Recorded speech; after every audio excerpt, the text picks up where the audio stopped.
32، Jammu 41، lab میں 23 centi grade, Pulwama میں 33 centi grade, Anant Nag میں 34 اور شوپیاں میں 32 سینٹی گریڈ ریکارڈ کیا گیا۔ خبرنامہ آپ نے سنا۔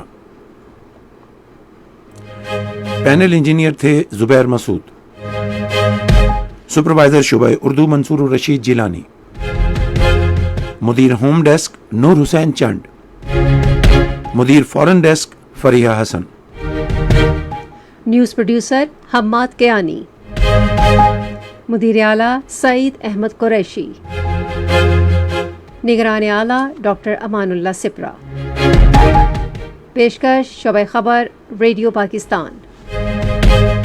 مزید خبروں اور تجزیوں کے لیے ہماری ویب سائٹ ہے radio.gov.pk اور آپ ریڈیو پاکستان کے آفیشیل فیس بک پیج ریڈیو پاکستان نیوز پر خبرنامے کی براہ راست ویڈیو اسٹریمنگ بھی ملاحظہ کر سکتے ہیں۔ اس کے ساتھ ہی نعیم زبیری اور حمیرہ رانا اپنی نیوز ٹیم کے ہمراہ سے چاہتے ہیں اجازت۔ اللہ حامی و ناصر۔